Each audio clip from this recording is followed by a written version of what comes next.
Okay, thank you very much. Thank you, Adam. Thank you. Let's move right along. Colin Fletcher is going to give a presentation for an RFA titled The Knockout Mouse Phenotyping Program. Hey, good afternoon. So the concept I'm going to discuss today is going to be the final renewal, a proposed final renewal of the Knockout Mouse Production and Phenotyping Program. I'm giving this talk on behalf of my co-administrators at ORIP, Oleg and Francisca, as well as Sean and Carolyn here at Genome, and on behalf of the COMP working group.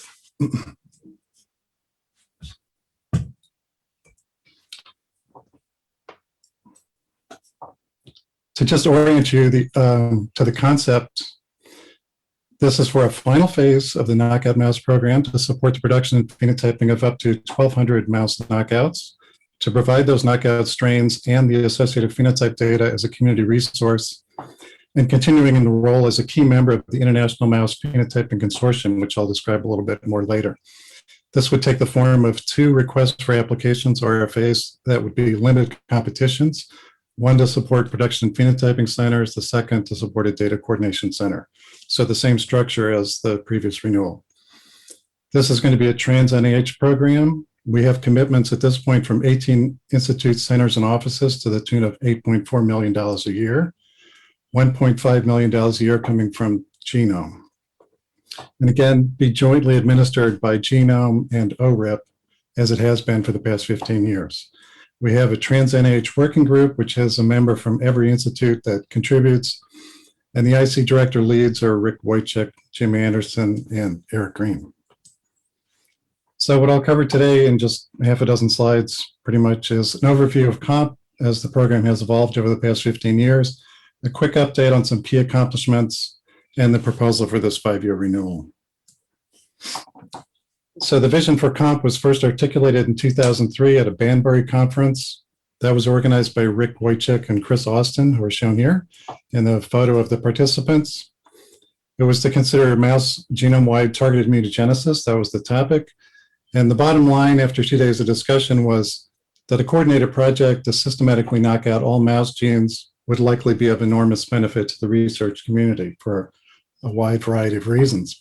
And that was published as a commentary in Nature Genetics in 2004, and a companion back-to-back publication from a European-centric parallel discussion was also published in that same article, promoting a European COMP. And essentially, this provided a really good framework for implementing a program. And the 4 major points are listed here, numbered 1 through 4 in italics, and you can read them. And then I talk about how it was actually implemented. So the first idea was, in the first 5 years, to create a library of embryonic stem cells, so not bite off more than you can chew.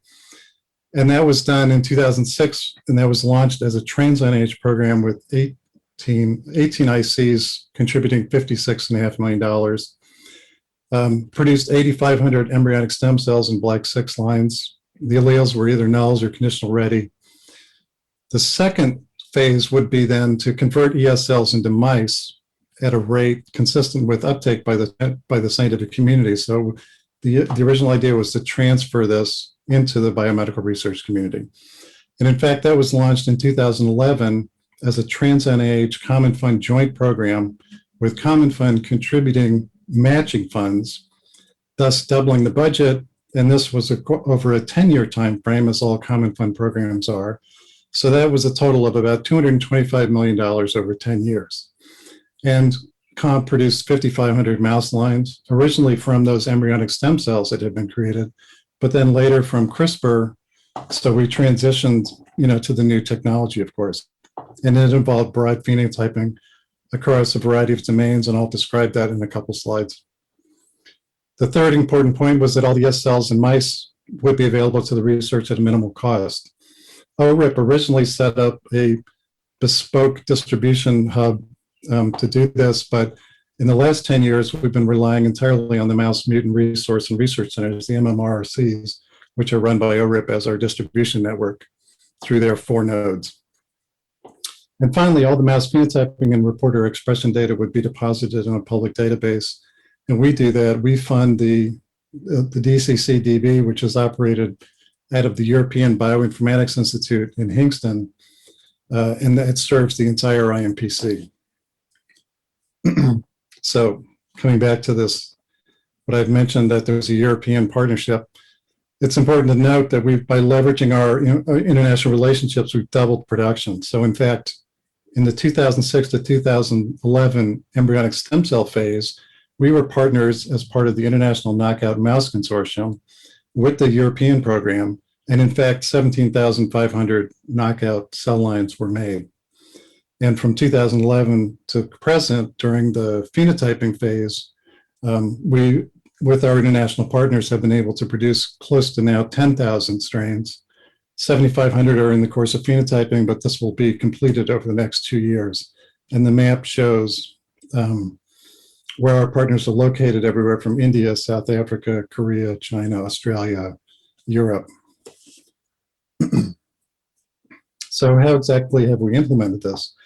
What we have are a variety of production phenotyping centers operated by all the partners who agreed to a standard process for the phenotyping pipeline. And basically, we're kicking things off by intercrossing heterozygous mice to make the knockout cohorts. We're hoping to get 7 knockout males, 7 knockout females for our cohorts to go through phenotyping. They're genotyped after weaning, and if we in fact don't find the 25% knockout that we expect in that population, we assume that they're embryo lethals, and they get shunted into an embryo lethal pipeline for imaging based on time pregnancies and micro CT imaging. And you can see that on the right in this panel. And I'm kind of highlighting this because it's a big bucket of genes. 25% of our knockouts are embryo lethals. For those animals, as well as the viable animals, they then go into this adult or young adult 9 to 16 week phase of going through multiple phenotyping tests. So for the viable animals, it's homozygous mutants. For the lethals, it's heterozygous mutants. And they go through a sequence of tests which culminate in terminal tests being done when they're euthanized at 16 weeks. And that can be clinical chemistry, fax analysis, necropsy, histopath, and things like that. So the major benefits of COMP, there are 2 different major benefits. The first, I would say, is that we really empower research by providing hypothesis and tools. So this can take the form of new discoveries for poorly annotated or poorly understudied genes. It can also be additional phenotyping of more well-characterized genes that haven't been completely phenotyped yet. And as we know, there has been a structural problem with access to what's called the dark protein coding genome, because without any preliminary data, without any reagents, without a hypothesis, it's extremely difficult to get a successful R01 application and to get funding to explore this. And this has been consistently asked for by the community. In our community input meetings, they really support COMP being in a position to explore genes that they're not in a position to do. And so, for example, a recent deafness paper that we published, we had 65 lines that had a deafness as part of the phenotype. 51 of those were novel, which is a little surprising given that this is a pretty well-trod biochemical pathway. Among those novel genes, some of those were very understudied genes. Some of them were reasonably well-studied, but they've never been checked for deafness. And then among the known deafness genes, we produced for the first time a couple of knockouts, which hadn't been produced before, even though these were known as human deafness genes. So we're adding a lot of novel annotation to gene function in the mouse. The second thing is we, by ourselves, provide insights into biology because of the way the program is structured. So as I mentioned previously, we're studying male and female animals. This is an important policy point for NIH. There's been a lot of work being done to move the field in that direction. We've been doing it since the get-go, and we see sexual dimorphism in phenotype very commonly. And the example on the lower right is a deafness, again, result. This is ABR, and what you're looking at is an ABR, you stimulate the mouse with a sound and you record with a recording electrode, a neuronal output. And you do that across 5 different frequencies. So you've got a low to high frequency sound stimulation. And the orange bar, the orange lines and the blue line at the bottom are the normal response for the male and female wild types and the male knockouts. When you have to increase the sound level to get that neuronal response, you get the higher line, and those are the female knockouts. So this is a case of a female-specific deafness mutation, which is kind of unusual, but that's the kind of thing we see in up to 20% of the cases.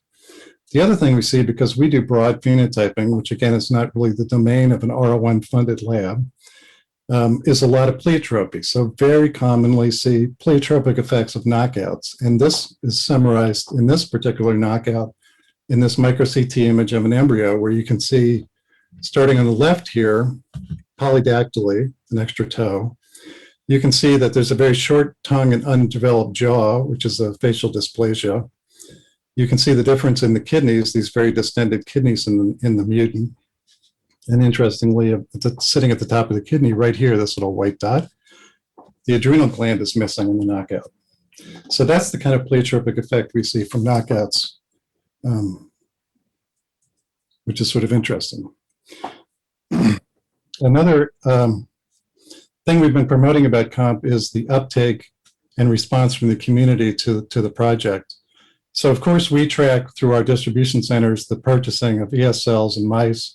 We track the publications because we scour the literature to find people who publish using our mice. We have now a record of 3,800 publications from the R01 community. And this is a new tack we've taken on looking at the publications. And what we're looking here specifically at are publications that record for the first time a new knockout being transmitted through the germline. So the mouse genome database annotates the literature. When they find a knockout, they look in their allele registry. If they don't have an allele symbol made, they create and assign allele symbols to these strains.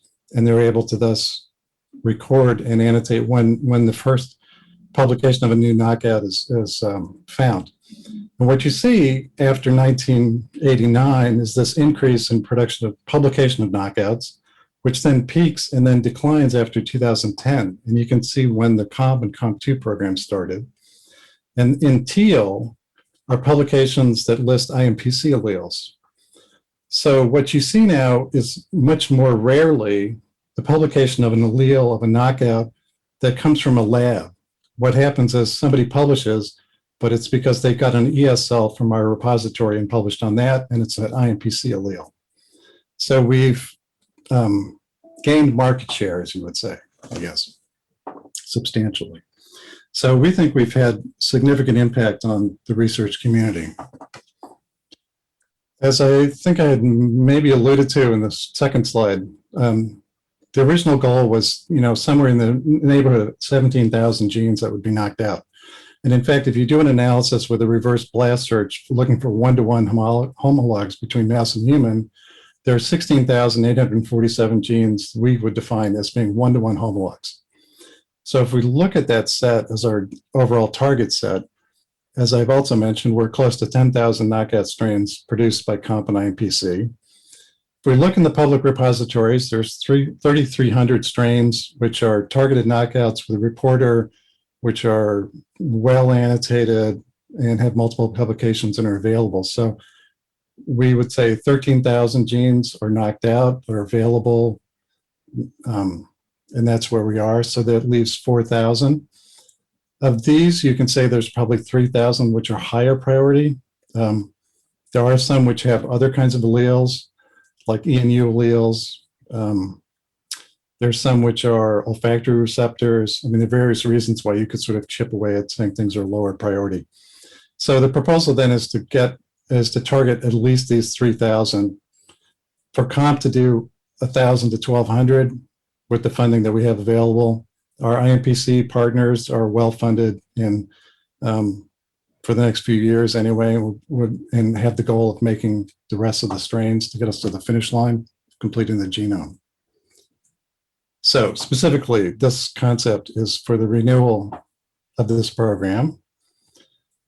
Same as it has been run for the past 10 years, production and phenotyping centers, 2 to 3 centers that create the knockout strains, do the phenotyping, cryopreserve them, and hand them off to the MMRCs for distribution.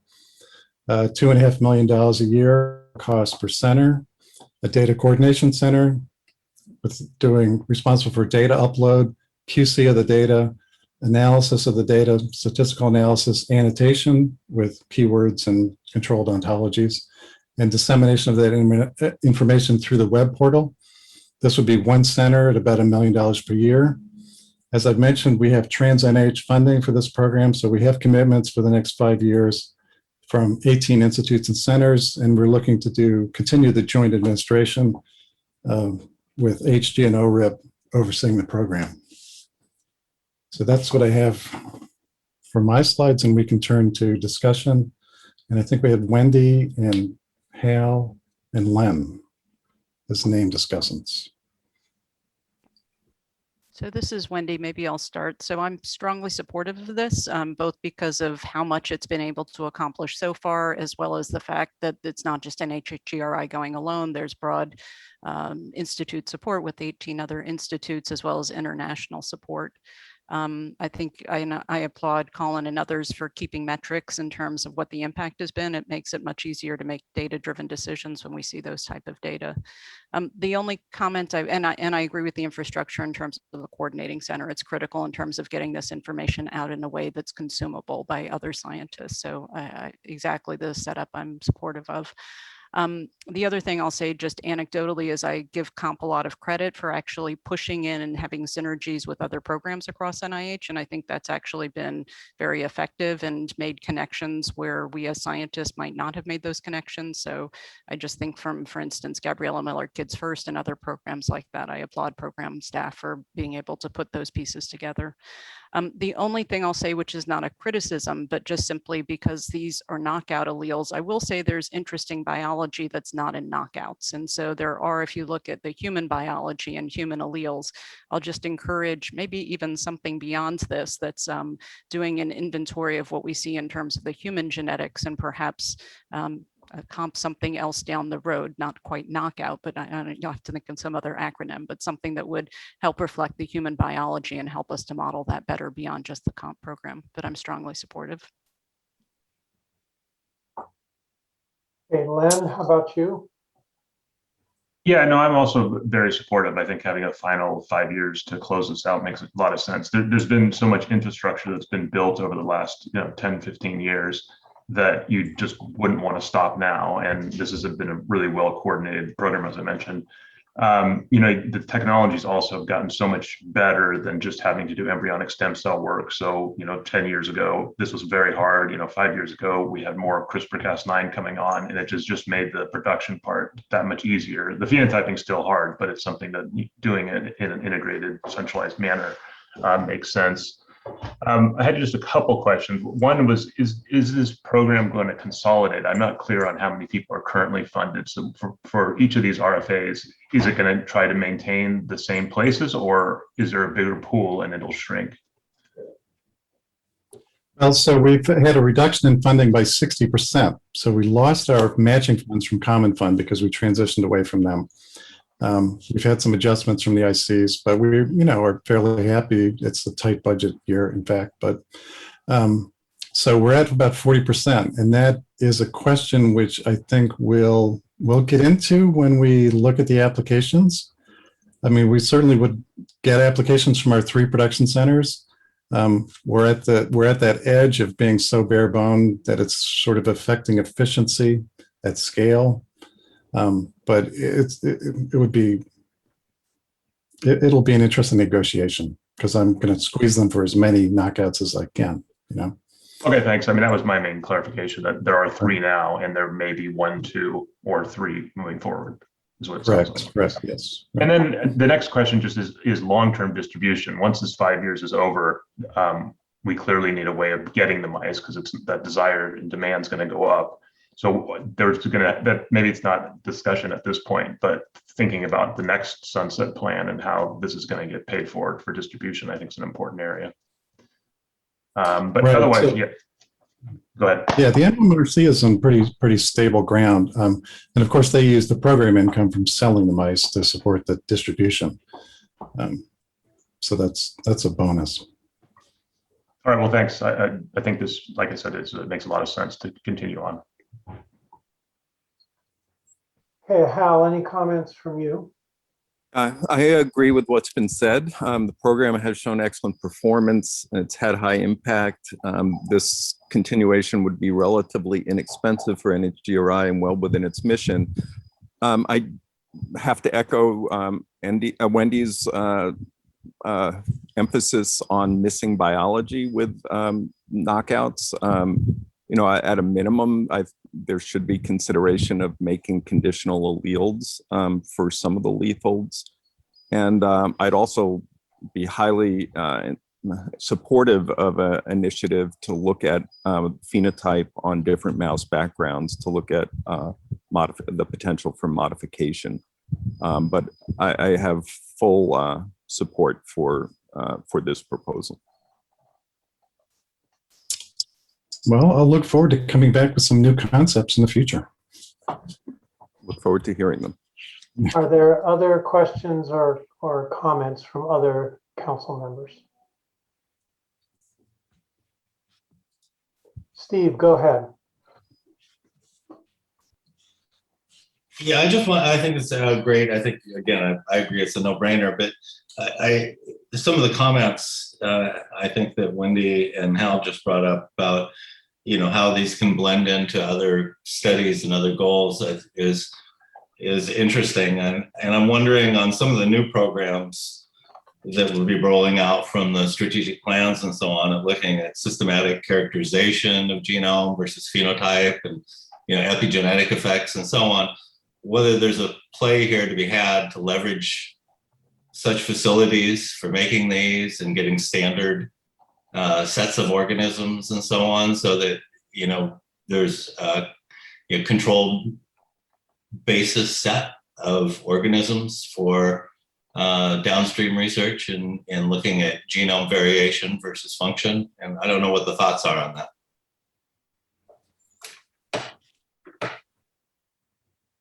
You're talking Asking if anybody has any thoughts on that, maybe. Yeah. I mean, the big opportunity I see right now is the Morphic program, because what's really missing from COMP is, we have at one end, we have a genetic perturbation, and at the output, we have a whole animal phenotype of, say, high cholesterol, but we have no idea of the mechanism in between. And so I think stepping into the cellular level knockout phenotyping is going to start getting us little hints about direct mechanism, cellular level mechanism. That's one thing I'm very excited about. I don't know if Carolyn wants to unmute. And I was going to say, Colin, can you hear me now? Yep. So, Wendy alluded to this a little bit, but I think in response to Steve's question, I don't know if you want to talk a little bit about the partnerships COMP has had, for example, with Kids First and the CMGs, and sort of looking at alleles in those, and sort of how you can think about COMP in the next 5 years, also doing some of those type of partnership activities. Yeah, so we've had, our first foray was into dealing with the CMG, getting a relationship with the CMGs and the UDNs, and being able to provide our knockout phenotype to help prioritize candidate genes, that kind of thing. But then it got taken to the next level with some funding from Common Fund that supported the actual production of patient-specific alleles and some pretty complex alleles. And I think Wendy can address that. I mean, that's been, I think, really a boon to be able to provide that reagent and information. No, I think so. I think that's been great, and the COMP scientists have been great about taking nominations from those of us who have been seeing the rare human biology and working with us, and in an exchange back and forth, being able to see what they're seeing in the mice and having us look in people, and then having us in people have them look very, very carefully for phenotypes that aren't part of the usual battery. So like I said, I'm very supportive. I think it's worked great. It did, I will say, need a little push. And so the marriages were made, and I give program staff, like I say, a lot of credit for making those marriages, because I don't think we would have necessarily found each other and been incentivized to work together in the same way, although it's worked really well. Yeah.